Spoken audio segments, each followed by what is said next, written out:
तो नमस्कार, बहुत बहुत स्वागत है आपका। हर खबर पर आपके साथ हाजिर हूं मैं कंचन। आज मेरे साथ एक ऐसी शख्सियत यहां पर मौजूद है, एक ऐसे शख्स यहां पर मौजूद हैं जिनकी मुलाकात मैं आपसे करवाने वाली हूं। कहने को कुछ नहीं, लेकिन कहने को पूरा आसमान है वो। जी हां, उनके बारे में जितना कहा जाए उतना कम है। कहने को कुछ नहीं, लेकिन कहने को पूरा आसमान। मैं इसलिए कह रही हूं क्योंकि अपने आप में काबिल इंसान है। आज उस मुकाम पर खड़े हैं जिस मुकाम पर पहुंचने के लिए अच्छे अच्छे लोग ख्वाब देखते हैं, लेकिन कोई पहुंच नहीं पाता। जी हां, मैं बात कर रही हूं यहां पर हरियाणा के एक्टर, जी हां, उत्तम कुमार के बारे में। तो चलिए बिना देर किए उनसे आपकी मुलाकात करवाते हैं, क्योंकि आज उत्तम कुमार जी से कई सवालों के जवाब हमें लेने हैं। और किस तरह से उन्होंने शुरुआत की, किस तरह से वो आए और आज जो मुकाम उन्होंने हासिल किया है, यहां तक पहुंचने के लिए किन किन मुश्किलों का सामना उन्हें करना पड़ा है, इसे लेकर भी सवाल जवाब जरूर होंगे। लेकिन उससे पहले आपकी मुलाकात उनसे करवा देते हैं। बहुत बहुत स्वागत है आपका उत्तम कुमार जी। हर खबर के सभी दर्शकों को मेरा नमस्कार। तो नमस्कार के साथ ही सर, कई आज सवाल आपसे होंगे और कई ऐसे सवालों के जवाब भी आपको देने होंगे जो शायद आपने ऑफ द कैमरा दिए होंगे। सबसे पहले मेरा सवाल आज आपसे यही है कि एक मुकाम पर आप आज खड़े हैं, कई फिल्मों में आपने अभिनय किया है, आपका अपना प्रोडक्शन हाउस भी है, गाने भी आपने गाए हैं। सबसे पहले मेरा यही आपसे सवाल होगा कि आप इस लाइन में किस तरह से आए, कैसे अभिनय की दुनिया में आए?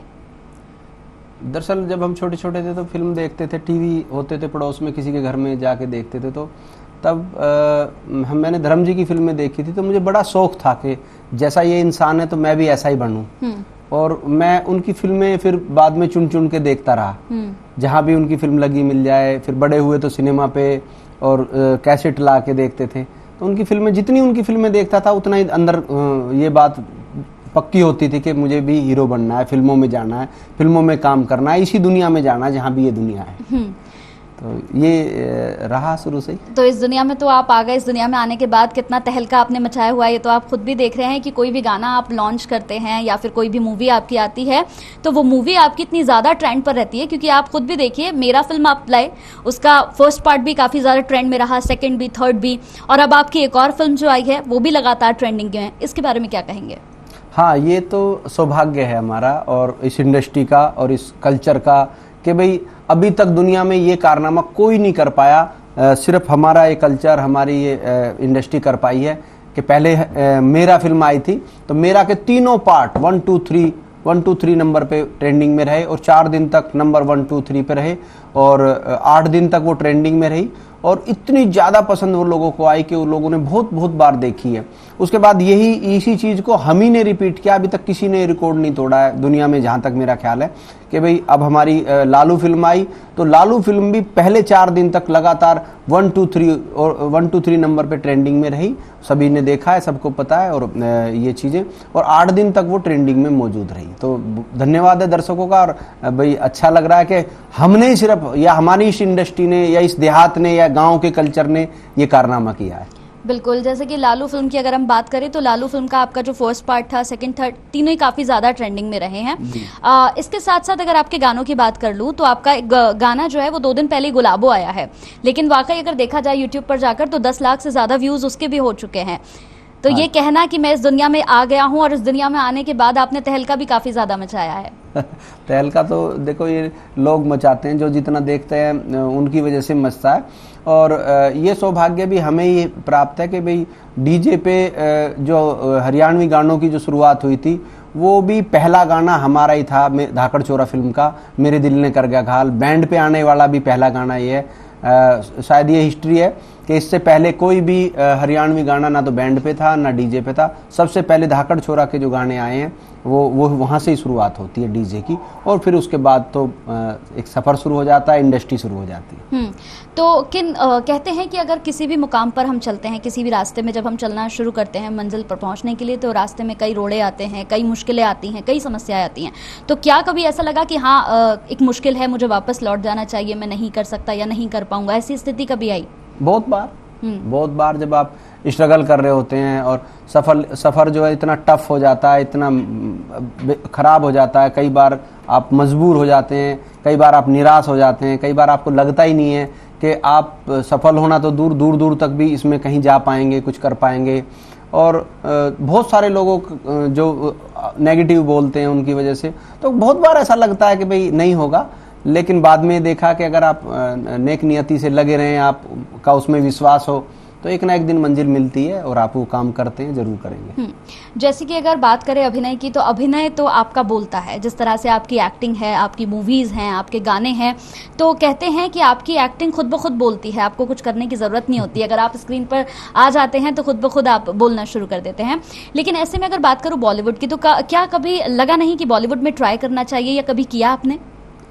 शुरू में तो लगता था, क्योंकि ये इंडस्ट्री भी नहीं थी और कोई था भी नहीं कुछ यहाँ से कि भाई इससे अलग कुछ किया जा सकता है, तो तब शुरू में लगता था कि भाई बॉम्बे ही काम हो सकता है। और जब शुरुआत की थी तब भी ऐसा लग रहा था, लेकिन पता नहीं कहाँ से, अब यादों में जाऊंगा तो बहुत सारी चीज़ें पाएंगी कि कैसे ये इंस्पिरेशन मिली कि हमें अपने ही कल्चर की फिल्में बनानी चाहिए। और ये चीज़ें बहुत सारे लोगों से ये बात आई होगी, उन लोगों का धन्यवाद है कि उन्होंने मेरे दिमाग में बातें आई होंगी कैसे कैसे कैसे करके, और हमने फिर निर्णय किया कि भाई बॉम्बे तो पता नहीं हम कुछ कर पाएंगे नहीं कर पाएंगे, वहाँ तो माहौल दूसरा था और बहुत मोटा पैसे का माहौल था और बाहर से एंट्री लेना बड़ा कठिन था। तो हमने निर्णय लिया कि हम अपने यहाँ की एक इंडस्ट्री बनाएंगे और यहीं पे फिल्में शुरू करेंगे, और वो हो गया। तो मैं चाहूँगी कि जिस तरह से लगातार आपसे बातचीत हो रही है, तो बीच बीच में आपकी कुछ झलक भी यहाँ पर ज़रूर हम दिखाएं। जैसे कि अभी बात हो रही थी गुलाबों की, तो गुलाबों जो गाना है काफ़ी ज़्यादा ट्रेंडिंग में रहा है, और सबसे अच्छी बात दर्शकों यही है कि 2 दिन के अंदर 10 लाख से ज़्यादा व्यूज़ गुलाबों को मिले हैं। तो मैं चाहूँगी कि आप भी एक बार गुलाबों की एक झलक ज़रूर देखें।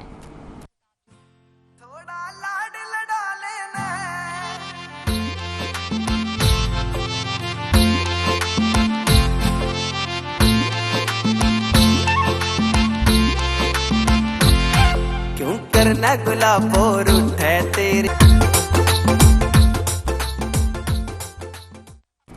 तो ये आप सभी ने देखा, ये गुलाबों की झलक, और 2 दिनों के अंदर काफ़ी ज़्यादा ट्रेंडिंग में रहा है ये गाना। लगभग 10 लाख से ज़्यादा लोग इसे देख चुके हैं। लगातार प्यार इस गाने को अभी भी मिल रहा है। ना सिर्फ इस गाने की बात करेंगे, लगातार अगर हम बात करें तो उत्तर कुमार जी के फैन फॉलोइंग इतनी ज़्यादा है कि जहाँ भी ये पहुँच जाते हैं वहाँ पर लोग इनसे पहले पहुँच जाते हैं, इनसे मिलने के लिए, इन्हें देखने के लिए। तो लगातार सवाल और जवाब का जो सिलसिला है वो हमारा जारी रहेगा। अभी हम कहीं नहीं जा रहे हैं। उत्तर कुमार जी, जैसे कि अभी गुलाबों की झलक एक मैंने दिखाई है, गर्मी बहुत ज़्यादा है, ऐसे में जब आप पहुंचते हैं वहां पर फील्ड पर, जब आप काम करते हैं, किस तरीके का एक्सपीरियंस रहता है, वो जरा सा शेयर करिए।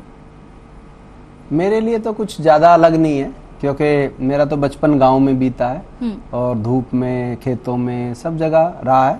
हो सकता है जो नए जनरेशन है या जो लोग शहर से आते हैं, हमारी टीम में होते हैं, उनके लिए, या जो अब लोगों को आदत पड़ गई है कि एसी में रहने की, उस तरह की, तो उन लोगों को दिक्कत होती है। अब बहुत ज़्यादा गर्मी हो तो थोड़ी बहुत हो, जाहिर सी बात है, क्योंकि नॉर्थ इंडिया में सीजन ही नहीं है। नॉर्थ इंडिया में शूटिंग करोगे तो आप ढूंढोगे कि अच्छा सीजन मिल जाए, तो कब मिलेगा? कभी नहीं मिलेगा।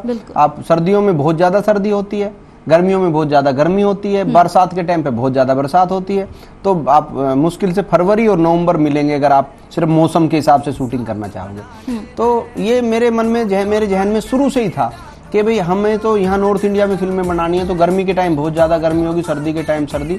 तो मैंने शुरू से ही अपने आप को इस तरह ढाला है। और घर में भी मैं एसी वाले कमरे में नहीं सोता हूँ, अलग कमरे में सोता हूँ। और कई बार फैमिलीज़ को इस बात से वो रहती है कि भाई आप इतनी गर्मी में क्यों पड़े, हम लोग तो अच्छी जगह से।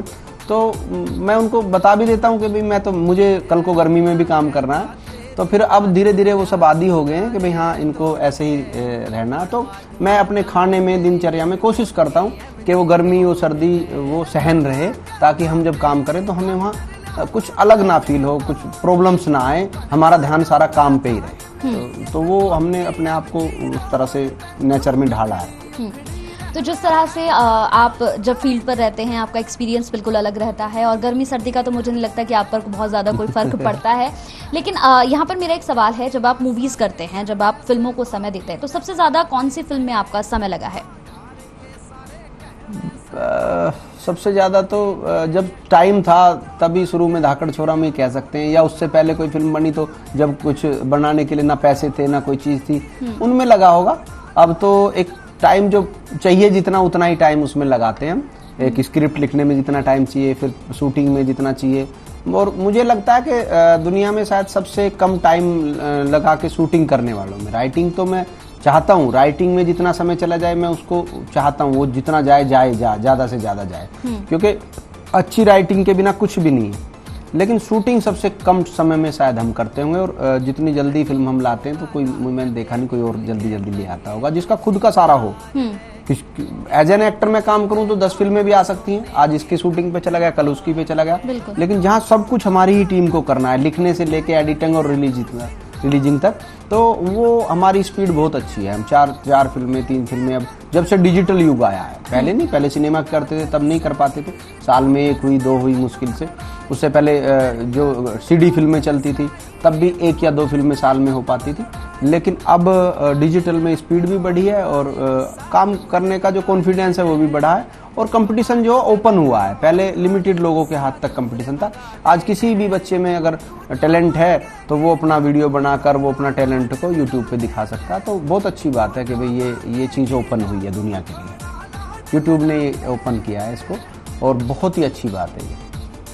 बिल्कुल। तो जिस तरह से लगातार दर्शकों आपने प्यार दिया है उत्तर कुमार जी को, लगातार उत्तर कुमार जी के गाने भी काफ़ी ज़्यादा फेमस हुए हैं, काफ़ी ज़्यादा प्रसिद्ध हुए हैं। राजी बोल जा एक आपने गाना शूट किया था, काफ़ी ज़्यादा व्यूज़ उसके आए और इस गाने को बहुत ज़्यादा प्यार भी मिला है। तो इस गाने को लेकर भी बातचीत हम ज़रूर करेंगे उत्तर कुमार जी से, लेकिन उससे पहले एक झलक आपको दिखाएंगे।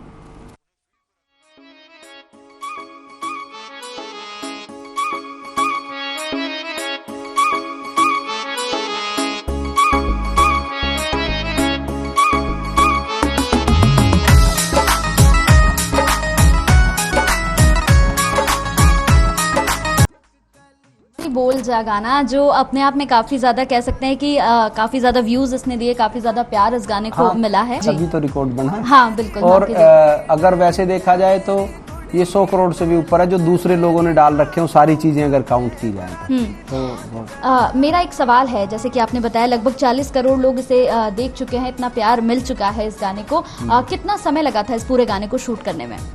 2 दिन।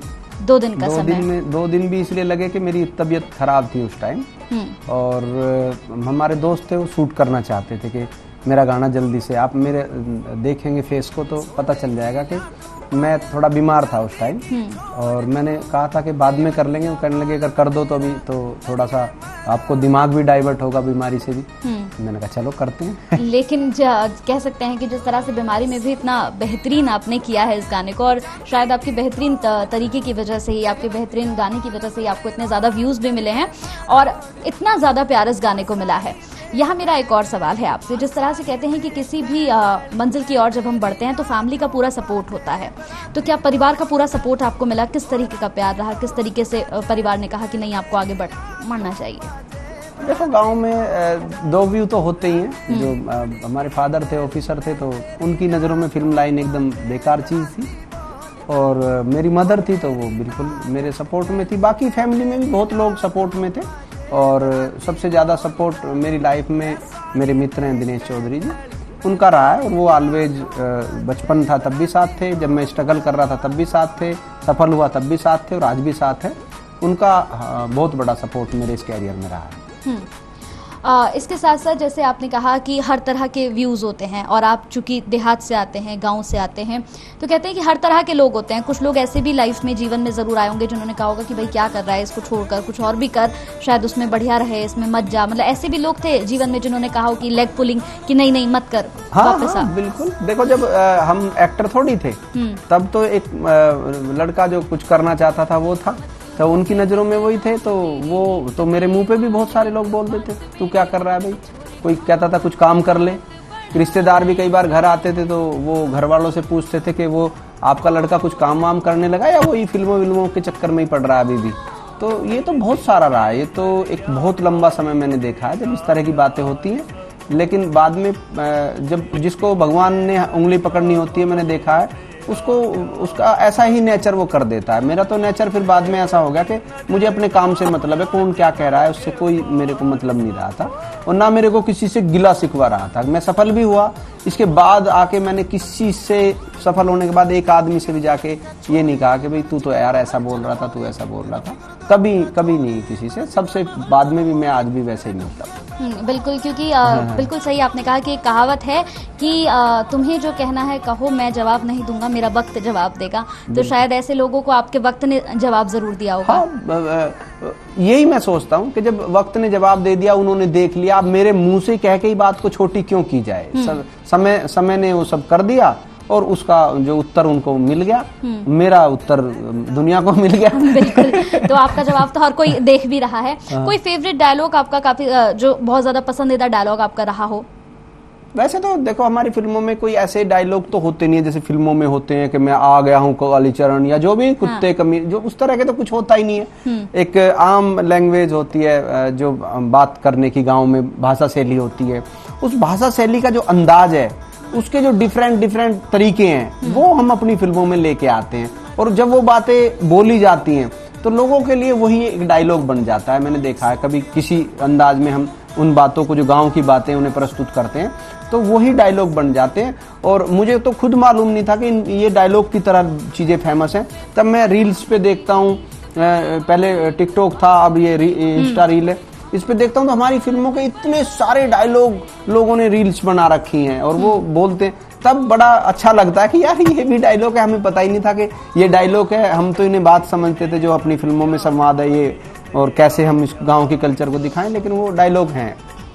तो वैसे तो कोई चीज़ कभी ऐसे नोट नहीं की कि कौन सा, क्योंकि हर फिल्म, जब अगली फिल्म पे मैं काम करता हूँ तो पिछली सब खत्म करके वो मेरा सबसे फेवरेट विषय होता है, और जब उसे रिलीज कर देता हूँ फिर अगला सब्जेक्ट पकड़ता हूँ तो वो मेरा सबसे फेवरेट हो जाता है। तो अभी अपकमिंग्स क्या क्या है, क्या क्या प्रोजेक्ट है, अभी किस पर काम चल रहा है? नाम तो आजकल नहीं बता पाते हैं, क्योंकि अब आज मैं नाम बता दूंगा तो मैं तो जब तक घर भी नहीं पहुंचूंगा तब तक वो यूट्यूब पे उस मेरा फोटो लगा के और वो नाम से पिक्चर आ चुकी होगी। तो इसलिए नाम बताना बड़ा मुश्किल हो जाता है। लेकिन जो भी कुछ है वो बहुत अच्छा है आने वाले समय में, क्योंकि जैसे जैसे हमने मेकिंग करी है फिल्मों की, वैसे वैसे हमारी सोच भी बदली है। और आज सोच पूरी उस लेवल पे जाके कि हम फैमिली फिल्में बनाएंगे, हम हमारे समाज में जो समस्याएं उनको दिखाएंगे, हमारे समाज की जो अच्छाई हैं, जो मिठास हैं, जो कल्चर है, जो संस्कार है, वो हम निकाल के लाएंगे। वो हमारे जो परिवार एक साथ रहता था, पूरा परिवार, वो चीज़ें खत्म होती जा रही हैं, उनको दिखाएंगे। मेरी हर फिल्म में वो चीज़ें देखने को मिलती हैं। और जब देखते हैं लोग तो पुरानी चीज़ें याद आती हैं कि हमारे चाचा, ताऊ, दादा तब पहले इकट्ठे रहते थे, अब हम सब एक एक कमरों में घुस गए हैं और अपनी फैमिली से कट गए हैं।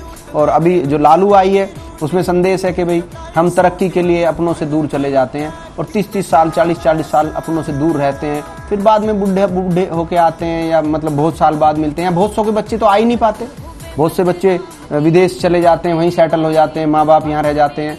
वो चाहे कुछ भी ना कहें, मन मन में खुश होते रहें कि मेरे बच्चे सफल हो गए हैं, लेकिन एक दर्द तो कहीं ना कहीं रहता ही होगा कि भाई बच्चे, मेरे बच्चे थे, मेरे पास नहीं रहते। तो इसमें यही संदेश दिखाया कि ऐसी सफलता किस काम की जिसमें हम उन लोगों के साथ ही ना रह सकें जिनके लिए हम ये सब अर्जित कर रहे हैं, जिनके लिए संपत्ति अर्जित कर रहे हैं, जिसके लिए सब सुविधाएं अर्जित कर रहे हैं, और हम उन्हीं के साथ ना रहें तो फिर क्यों अर्जित करना। अपने कम में रह लें लेकिन उनके साथ तो हम रहें, वहाँ तो रहें, परिवार के साथ तो रहें। तो यही संदेश अभी लालू में हमने दिखाया। यानी आपकी जितनी भी मूवीज होती हैं, जैसे ये लालू आ रही है, तो उसमें एक मैसेज है। बिल्कुल सही आपने कहा उत्तर जी कि आजकल का जो समय है वो ऐसा समय है जिसमें परिवार के लिए समय ही नहीं है बच्चों के पास। खासतौर से आपने कहा कि विदेश चले जाते हैं, उसके बाद माता पिता को देखने का तो कोई मतलब ही लोगों का नहीं बन पाता नहीं है। और विदेश जैसा ही गाँव में भी है, जैसे गाँव से लोग शहरों में आगे, बड़े मेट्रो सिटीज में आ गए हैं, उनके माँ बाप वहाँ हैं और वो बहुत दिनों में जाते हैं। तो उन माँ बाप क्या सोचते होंगे, वो भी हमने बच्चा पैदा किया, पढ़ाया लिखाया और फिर पैसे भिजवा दिए। पैसा सब कुछ नहीं है, लोग सोचते हैं, लेकिन पैसा सब कुछ नहीं है। भावनाएं बहुत कुछ, शांति बहुत कुछ है, परिवार में खुशियां बहुत महत्वपूर्ण है कि हमारा परिवार, हम कैसे खुश रह सकते हैं। और लोग उसको, वो सारी खुशियां लोगों ने पैसे से तोल दी हैं कि भाई इतना पैसा होगा जब हम खुश होंगे, जब तक वो नहीं होगा तब तक भी तो खुश रहो। तो ये चीजें हमारी फिल्मों में हम दिखाने की कोशिश करते हैं, सादगी, सरलता दिखाने की कोशिश करते हैं, गाँव का सीधापन दिखाने की कोशिश करते हैं, क्योंकि सीधेपन को मूर्खता, मैंने देखा, मूर्ख माना जाता है। कोई सच्चा इंसान है या सीधी बात करता है, सादगी बात करता है, तो गाँव में या शहर में भी लगा लो, उसको कहते हैं बेवकूफ है, मतलब समझता नहीं है समय की नजाकत। अरे वो तो सही है, तुम गलत हो और तुम्हारे उसमें फिट नहीं बैठ रही है वो बात, इसलिए तुम्हें लग रहा है को बेवकूफ है। ये मैटर है। वेब सीरीज को लेकर कभी मन नहीं बना कि वेब सीरीज बनानी है, इस और कभी ध्यान गया हो? पहली बात तो वेब सीरीज में भी एक कहानी दिखानी होती है, फिल्म में भी कहानी दिखानी होती है। वेब सीरीज इसलिए वही चीज है, उसको किसी तरह बना लो। हम अगर इसको वेब सीरीज कहेंगे और 10 टुकड़े कर देंगे, वेब सीरीज हो जाएगी। दिखानी तो उसमें भी एक कहानी है। और दूसरा ये है कि भाई मेरा सबसे बड़ा जो सोच रहती है वो ये रहती है कि जब फैमिली फिल्म देख रही हो, क्योंकि मैं सबसे बड़ा ऐसा सिंबल भारत में बन गया हूँ जिसकी फिल्म फैमिली आंख मीच के खोलती है। कि अगर हम सारी पूरी फैमिली बैठे हैं तो किसकी फिल्म? उत्तर कुमार की फिल्म खोल लो, धाकड़ चोरा की फिल्म खोल लो, मन्नू की फिल्म खोल लो, ये बात कही जाती है। ये मैसेज, ये चीजें मेरे को बहुत गौरवान्वित करती हैं। तो इसलिए मेरे मन में भी ये है कि हम ऐसी फिल्में बनाएंगे जब पूरी फैमिली देख रही है तो उसे कोई ऐसा सीन ना आए कि इधर उधर देखना पड़े। ये हमने अपने आप से वादा किया हुआ है, क्योंकि हमें पता होता है कि हमारी फिल्म जब आएगी तो सबसे पहले हमारी फैमिली देखेगी। तो हमारी फैमिली देखेगी तो सारी दुनिया देखेगी। तो हमें उसी दृष्टिकोण से बनानी है जो हमारी अपनी फैमिली के लिए बन रही है। तो वो चीज रहेगी तो सब। और लॉकडाउन के टाइम ये इसका सबसे बड़ा उदाहरण मिला है, क्योंकि लॉकडाउन के टाइम मजबूरी में लोगों को अपनी फैमिलीज के साथ रहना पड़ा है। तो मजबूरी में जब वो फिल्म खोलते थे तो कौन सी फिल्म चलाएं? कोई फिल्म मिलती नहीं है कि भाई क्या जो फैमिली के साथ देखी जा सके। तो उस टाइम हमारी फिल्मों की जो बाढ़ आई और बहुत दर्शक बढ़ा, और जब महसूस हुआ लोगों को ये फिल्में हैं जो फैमिली के साथ देखी जा सकती है और इनमें वो अपनापन भी है, इनमें कल्चर है। आज मैं हिंदी फिल्में देखता हूँ, उनमें मुझे कोई भी आके बता दे कि भाई भारतीय कल्चर कौन सी फिल्म में छिपा हुआ है। भारतीय कल्चर खत्म हो चुका है हिंदी फिल्मों से। और उससे भी बुरी बात है कि भाई इतना सारा पैसा लेके वो लोग को हम पसंद करते हैं, स्टार बनाते हैं, बाद में वो लोग गुटखा, दारू, बीड़ी, सिगरेट की वो कर रहे होते हैं भाई कि भाई विज्ञापन। तो क्या फायदा है ऐसे उनका? या अगर हमें अपने हीरोज मान दें तो फिर हम अपनी मिलिट्री को माने या उन लोगों को माने समाज में जो अच्छा संदेश दे रहे हैं। और मेरा हमेशा ये वादा रहा है, मैंने अपने आप से भी किया है और अपने दर्शकों से भी हमेशा करता हूँ, कोई 100 करोड़ में 200 करोड़ भी देगा तो हम कभी दारू, बीड़ी, सिगरेट, गुटखा का कोई विज्ञापन जीवन में नहीं करेंगे। तो ये बिल्कुल। इसके साथ एक आखिरी और बहुत छोटा सा सवाल मेरा आपसे है, क्योंकि कई युवा हैं जो आपको देखकर जिन्हें प्रेरणा मिल रही है, जो आगे बढ़ रहे हैं इस प्लेटफॉर्म पे, उनके लिए क्या मैसेज होगा? देखिए, मैं सबसे ये करूंगा कि, और ये मेरी शुरू से ही है कि जिस काम के लिए भी आप निकले हैं पहले उसकी सारी जानकारी जरूर जुटा लें। उसके संबंधित हमें कितनी जानकारियों की जरूरत है, क्या क्या हमें चाहिए, उसमें कैसे हमें करना है। जितना आप उस चीज़ों को जुटाएंगे उतनी सफलता से उस काम को आप कर सकते हैं। उसका कोई इंस्टीट्यूशन हो उसमें जाके सीख सकते हैं, जो भी काम आप करेंगे। और दूसरी चीज़, उसमें दिमाग में कोई चालाकी भर के कोई भी काम जीवन में ना करें, वो अपने आप को धोखा देना होगा। हम चाहे चालाकी से एक बार सफल हो सकते हैं लेकिन उसको सस्टेन नहीं कर सकते, उसको ऑलवेज नहीं रख सकते।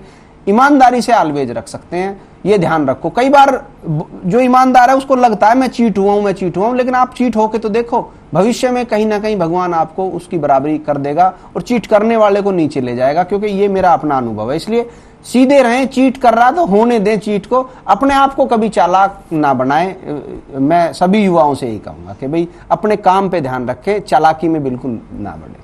चलिए, बहुत बहुत शुक्रिया उत्तर कुमार जी, हमारे साथ यहाँ इस तरह से बातचीत करने के लिए, इतने सारे प्रश्नों के उत्तर आपने दिए, उसका बेहद शुक्रिया आपका। तो ये उत्तर कुमार जी थे हमारे साथ, एक ऐसी शख्सियत जिनसे हर कोई मिलना चाहता है, जिनकी अच्छी खासी फैन फॉलोइंग है।